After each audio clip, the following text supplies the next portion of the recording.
솔직하게 난 말하고 싶어요. 사라져 아니 사라지지 마. 내 맘을 보여줘 아니 보여주지 마.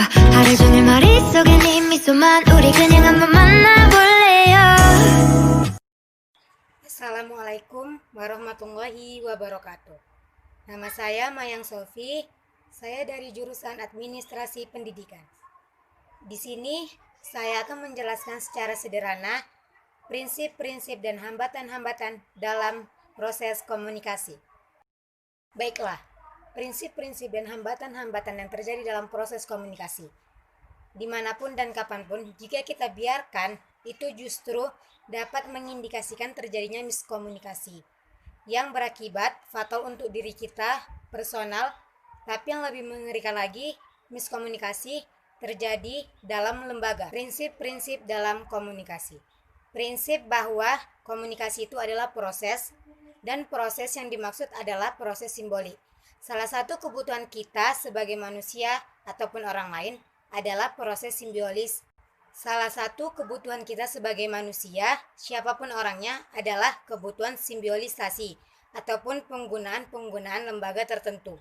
Terkadang komunikasi itu bukan berupa kata-kata ataupun sebuah kalimat, tapi cukup berupa dengan simbol-simbol dunia itu mengindikasikan, menginformasikan, mengkomunikasikan kepada seseorang yang melihatnya bahwa ada sesuatu yang ingin disampaikan. Proses simbiolis.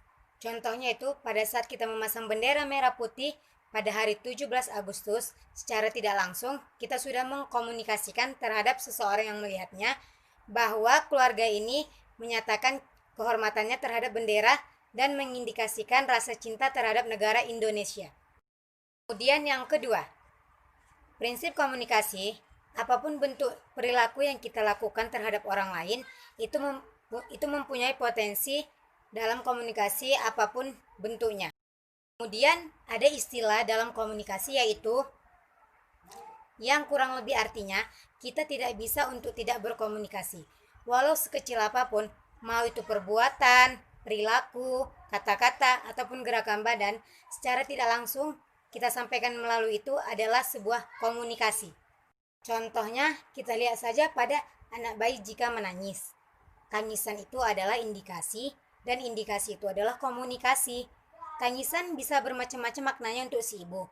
Bisa saja bayi tersebut nangis karena mereka lapar, sakit perut, ataupun buang air. Nah, itu yang disebut dengan komunikasi. Bahkan tangisan tersebut bukanlah kata-kata. Contoh lainnya yaitu kedipan mata. Bisa saja itu simbol untuk komunikasi yang ditangkap oleh orang lain. Kemudian senyuman. Jika seseorang tersenyum, otomatis dia menandakan bahwa dia bahagia, senang. Kemudian cemberut, bisa saja dia menandakan lagi marah, lagi ngambek, atau lagi kesal. Bahkan pada saat kita berdiam diri pun, orang-orang akan mengira kita lagi ada masalah ataupun lagi stres. Nah, dari beberapa contoh yang telah saya sampaikan tadi, jadi benar kata we cannot not communicate itu adalah prinsip komunikasi. Kemudian prinsip yang ketiga, komunikasi itu memiliki dimensi isi dan dimensi hubungan. Perlu digarisbawahi, kecenderungan dimensi isi itu berupa muatan isi dari komunikasi yang akan disampaikan.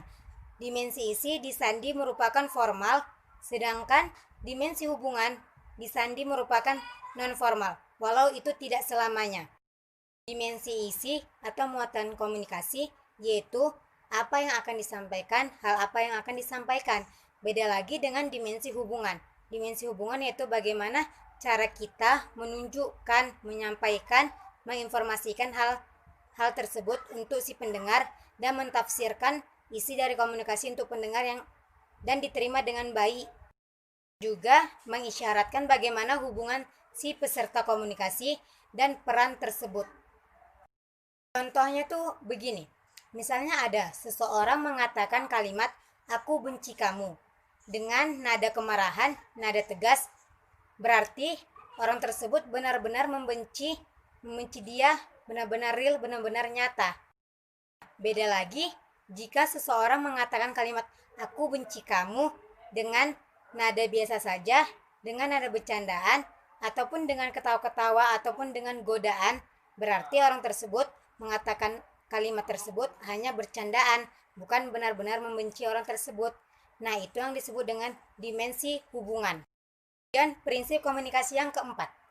Komunikasi itu melibatkan prediksi. Apakah prediksi si komunikator, prediksi si komunikan.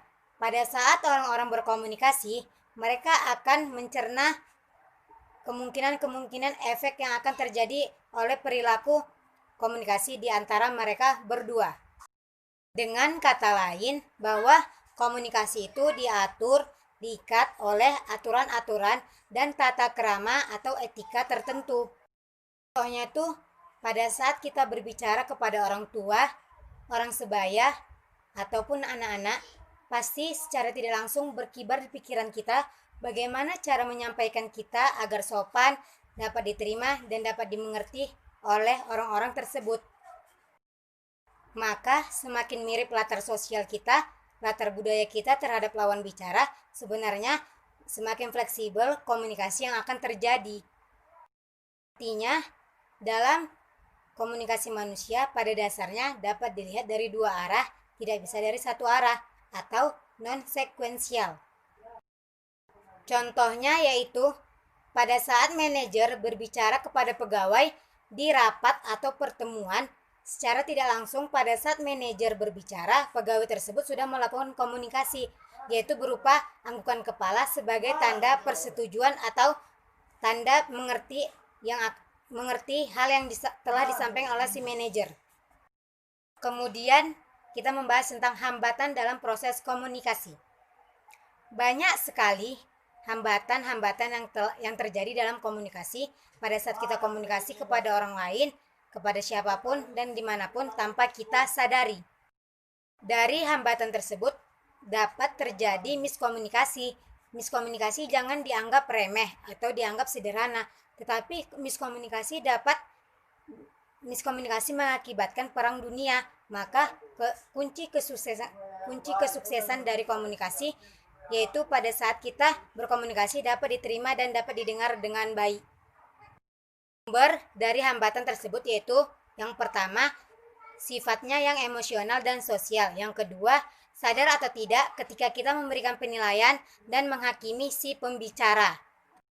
Dan yang ketiga, hambatan yang ketiga yaitu pada saat kita salah menangkap maksud konotatif dari si pembicara atau si komunikator oleh si pendengar.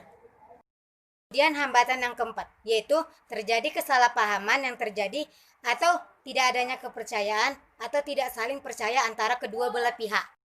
Kemudian ada kendalanya. Yang pertama yaitu pengaruh perbedaan sosial, pengaruh budaya, atau gangguan fisik seperti pendengaran.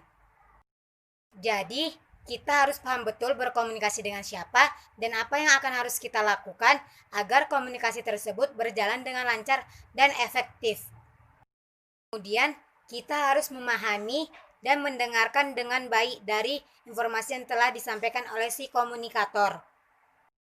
Kemudian, persepsi yang selektif, yang mendengarkan dan menanggapi sesuatu. Dan yang terakhir, kita harus memahami sudut pandang dari orang lain. Kemudian saya akan membahas sedikit tentang komunikasi dan tingkatannya, yaitu ada 5. Yang pertama, komunikasi interpersonal. Komunikasi interpersonal yaitu komunikasi dengan diri kita sendiri. Pasti ada saatnya kita berkomunikasi untuk diri kita sendiri, berbicara untuk diri kita sendiri, dan berpikir apa yang akan dilakukan ke depannya. Komunikasi interpersonal.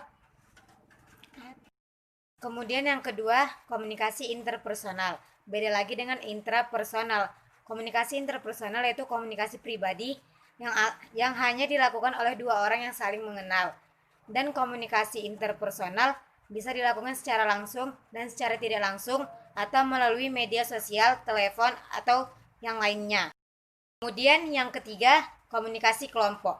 Komunikasi kelompok dilakukan lebih dari 2 orang atau lebih atau beberapa orang yang orang-orang tersebut saling mengenal satu sama lain.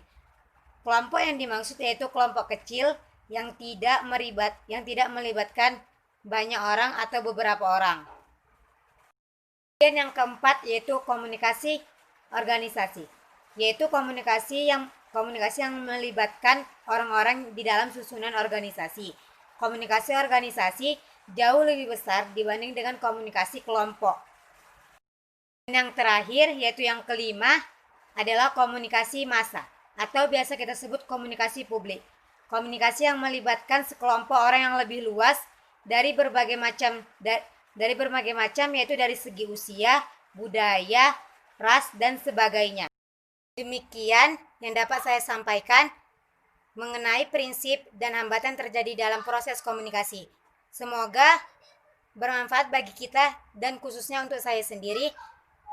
Dan saya mohon maaf jika ada kesalahan dan saya mengucapkan terima kasih dan assalamualaikum warahmatullahi wabarakatuh. 솔직하게 난 말하고 싶어요. 사라져 아니 사라지지 마. 내 맘을 보여줘 아니 보여주지 마. 하루 종일 머릿속엔 네 미소만 우리 그냥 한번 만나.